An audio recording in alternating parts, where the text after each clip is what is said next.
રાધે રાધે, કેમ છો બધા? મજામાં? આજની રેસીપી છે મહાપ્રસાદ. સત્યનારાયણ ભગવાનની પૂજામાં જે શીરો બને છે એ આપણે આજે બનાવશું. તો સૌ પ્રથમ રવો લેશું. રવો 1 વાટકી લીધો છે. એ જ માપની ખાંડ છે અને એ જ માપનું ઘી છે. ફક્ત દૂધ 3 ગણું લેવાનું છે. જે વાટકીનું માપ રાખીએ એ 1 જ વાટકીનું માપ રાખવાનું છે. થોડા ડ્રાયફ્રૂટ્સ લીધા છે, એલચી, જાયફળ અને કેસર છે. તો ઘીમાં આ બધા ડ્રાયફ્રૂટ રોસ્ટ કરી લેશું, પછી આગળ તમને હું બતાવું. આવી રીતના બધા ડ્રાયફ્રૂટ આપણે ઘીમાં રોસ્ટ કરી લેશું.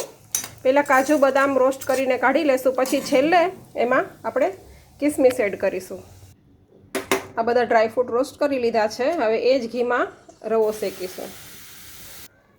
આપણે હવે રવો શેકાઈ ગયો છે. આ મેં દૂધ ગરમ કરીને રાખ્યું છે, એ દૂધ એમાં એડ કરી દઈશું. દૂધ બધું નાખી દીધું છે. હવે એની અંદર ખાંડ ઉમેરી દઈશું.